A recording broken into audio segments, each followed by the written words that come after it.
Hello everyone and once again welcome to Hardman classes. मैं सब Sonu Hardman और आज हम बात करने वाले हैं लॉ के ऊपर। लॉ मीन्स क्या होता है? कानून। और आज हमारा डे 51 है। अब ये तो आपको पता है कि कानून में क्या क्या हो सकता है। एक देखिए क्या हो सकता है कि कोई अपराधी जो है अपराध किया, ठीक है, किसी का मर्डर कर दिया, तो उसे कितने दिन तक जेल में रखना है।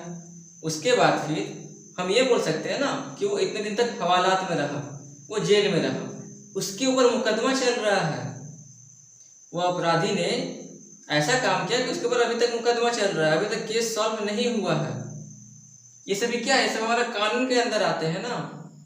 उसे अभी तक न्याय नहीं मिला है, वो अभी तक न्याय के लिए भटक ही रहा है।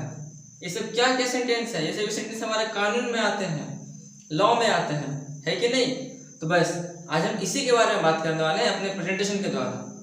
मैं आपको थोड़ा सा बता देना चाहता हूँ, इसलिए मैं अपना फेस आपको दिखा रहा हूँ। अब मैं आपको अपने मोबाइल की स्क्रीन पर लेकर चलता हूँ और वहाँ से प्रेजेंटेशन के द्वारा आपको मैं बताना चाहता हूँ कि हर एक सेंटेंस इसका किस प्रकार से तैयार होता है और इसे इंग्लिश में किस प्रकार से हम लोग ट्रांसलेट करते हैं। चलिए शुरू करते हैं। तो ये देखिए फ्रेंड्स, हमारा प्रेजेंटेशन शुरू हो रहा है और आज आपका डे 51 है। जैसा कि मैंने आपको पहले ही बताया था कि आज हम पढ़ने वाले किस बारे में, तो कानून के बारे में। चलिए देखते हैं कानून में क्या क्या है। उस पर खून का आरोप लगाया गया, अच्छा, यानी he was accused of murder, है ना। एक्यूज मतलब होता है आरोप लगाना। क्या होता है? एक्यूज मतलब आरोप लगाना। और यहाँ पे उसका पास्ट फॉर्म दिया गया है, यानी क्या कि आरोप लगाया गया। फिर क्या है नेक्स्ट हमारा? वह 2 दिन हवालात में रहा, यानी he was in the police lockup for 2 days। ठीक है, he was in the police lockup, police के लॉकअप में रहा, यानी पुलिस के जेल में रहा 2 दिनों के लिए। उसने इस घटना की रिपोर्ट पुलिस को कर दी, यानी he reported this incident to the police. से अच्छा बात है, करना भी चाहिए।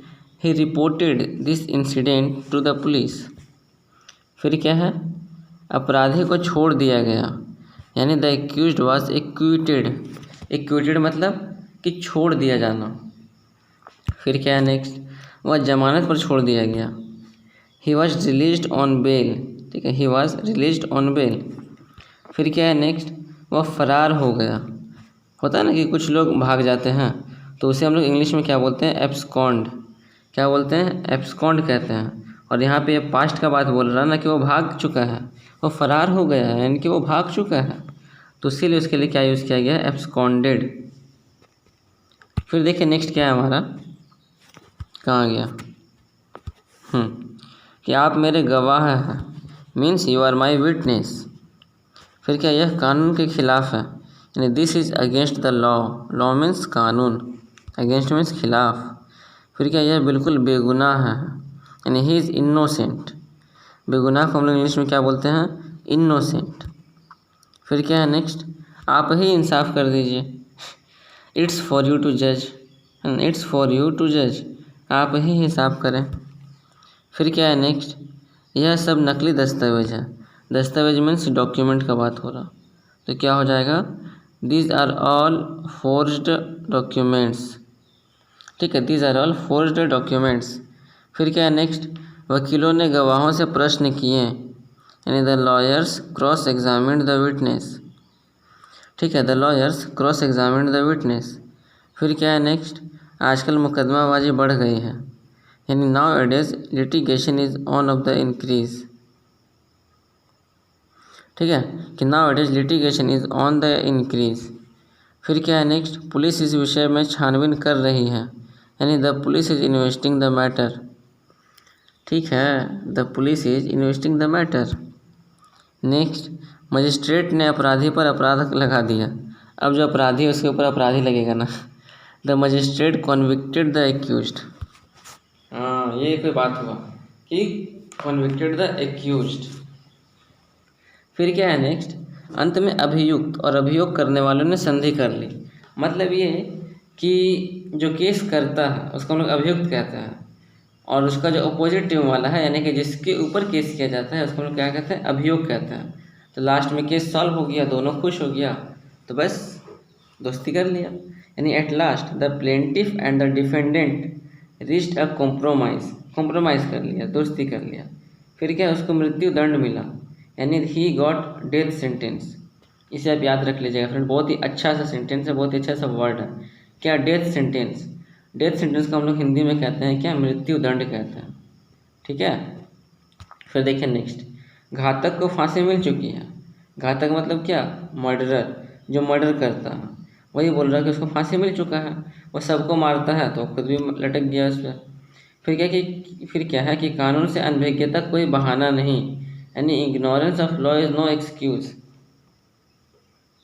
मतलब कि कानून को अगर हम इग्नोर करेंगे और कुछ गलत काम करेंगे तो फिर बच के कहीं नहीं जा सकते, फिर बच कर कहीं जा ही नहीं सकते। फिर देखिए नेक्स्ट क्या है हमारा, जज ने चोर को सजा दे दी। अच्छी बात है, देना भी चाहिए। यानी द जज पनिश्ड द थीफ। फिर क्या है, मुकदमे का क्या फैसला हुआ, यानी what was the judgement in the case. ठीक है। मतलब जज में देखो, जज मतलब तो पता है कि क्या होता है, फैसला सुनाने वाला। और जजमेंट मतलब क्या होता है, तो ये हो जाता है फैसला, सिर्फ फैसला। तो क्या हो गया कि what was the judgement in the case, मतलब कि इस केस का या फिर इस मुकदमे का क्या फैसला हुआ। फिर क्या है कि वह चश्मदीद गवाह है, यानी he is an I witness, उसने अपनी आंखों से सब कुछ देखा है। फिर क्या है कि वह कानून को मानने वाला है, यानी he is a law abiding man. क्या हो जाएगा कि he is a law abiding man.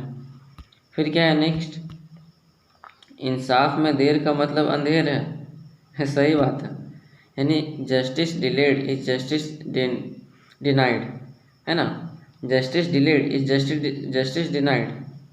मतलब समझिए कि इंसाफ होने में अगर देरी हो रहा है तो सोच लीजिए कि वो या तो नहीं होगा, मतलब उसका नहीं होने का फिर चांस 99% बढ़ जाता है, और उसका सक्सेस होने का चांस 1% तक रहता है। जैसे निर्भया केस हुआ, 8 साल लटका है ना। अब देखिए क्या है। So thank you friends, Radhe Radhe. अब मैं आपको मिलता हूँ कल एक नए